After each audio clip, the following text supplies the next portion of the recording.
Salvadoran President Nayib Bukele has become one of the biggest right-wing icons in the world. His crackdown on El Salvador's gangs has inspired many in the U.S. conservative movement, especially members of Trump's inner circle.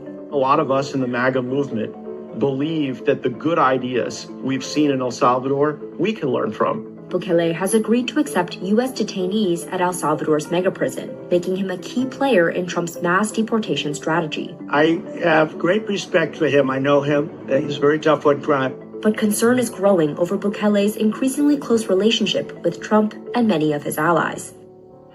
Since taking office in 2019, Bukele has helped turn a country that was once the murder capital of the world into one of the safest in Latin America. We did the unthinkable to cleanse our society. He has jailed over 1% of the population, giving El Salvador the highest incarceration rate in the world. He also built the world's largest prison, known as Secot. But the country's transformation hasn't come without criticism. Since 2022, Bukele has ruled under emergency powers that suspend civil liberties, including due process.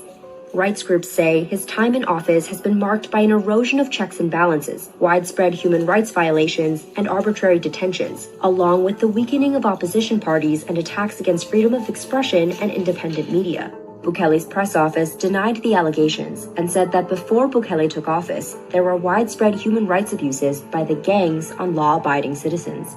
The president addressed the concerns of rights groups in 2024, saying this. They were worried about the human rights of the killers, which, they have human rights. I don't say they don't, they're humans.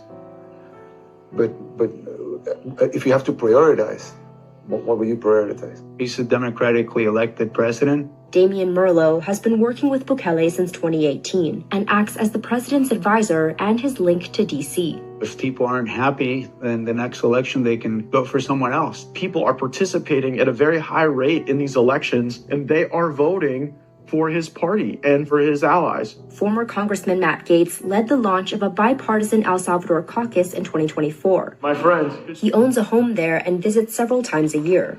Bukele's landslide victory in 2024 came after the courts allowed him to seek re-election, despite a constitutional ban on running for a second consecutive term.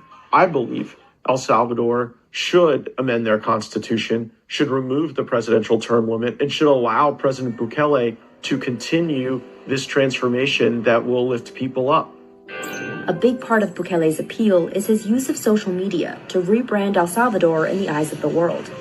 Bukele now markets the country as the land of surf, volcanoes, and coffee. He hosts international events like the 72nd Miss Universe competition!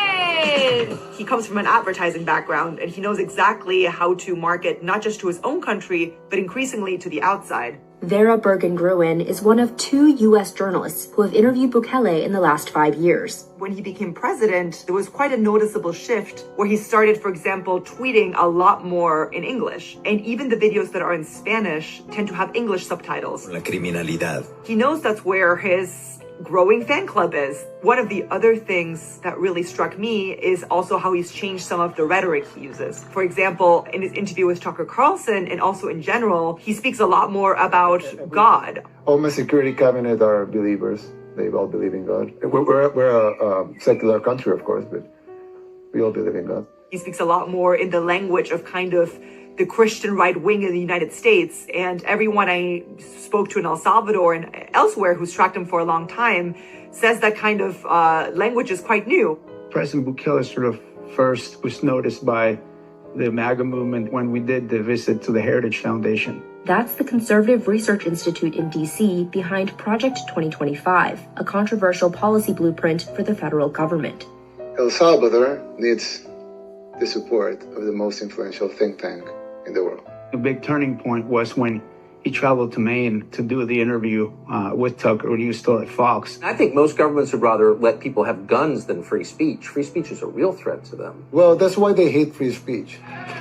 He was invited to CPAC, which is sort of an annual Woodstock for Republicans. What I remember so vividly is as President Bukele was coming in the back room in the kitchen, the entire hotel staff, it seemed, was there holding "We Love You, Bukele," holding their Salvadorian flags. And he gave this remarkable speech. They say globalism comes to die at CPAC.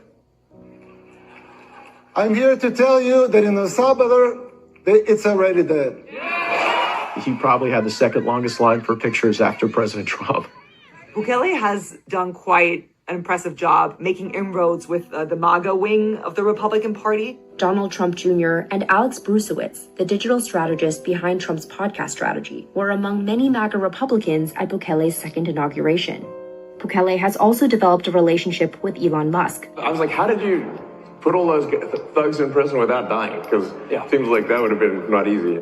They met in person for the first time in Texas in late 2024. Welcome to Texas. Thank you. Bukele and Trump have kept up a relationship over the years, despite having only met in person once before in 2019. Bukele, makes no secret of the fact that he's a big fan of Donald Trump. President Trump is very nice and cool, and I'm nice and cool too. We both use Twitter a lot, so we'll get along. He shares a lot of his ideas about being tough on crime, but really it's the global right-wing language of being against international institutions. The EU was set up in order to take advantage of the United States. The corrupt system work in tandem with the so-called international community, the NGOs, and of course the fake news.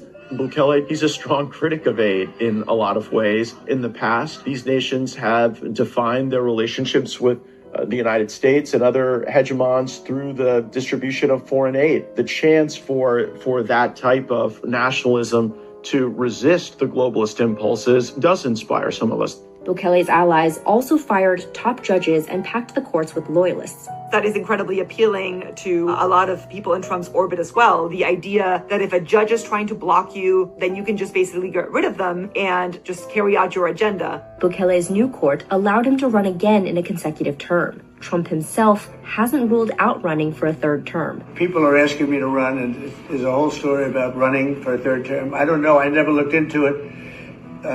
They do say there's a way you can do it. In the last few months, Trump has been praising Bukele, calling him a model for others seeking to work with the United States. But just last year, Trump's opinion of him was quite different. He says how well the country's doing because their crime rate is down. And he said he's training all of these rough people. They're rough. But then I realized he's not training them. He's sending all of his criminals, his drug dealers, his people that are in jails, he's sending them all to the United States. It does remain to be seen if Bukele keeps getting all of this global credit as being the greatest crime fighter and, in the hemisphere, whether Trump will want to keep praising him or whether he will kind of go back to what he tends to do, which is just kind of go after basically any Latin American country as a bad place that is sending criminals to the United States.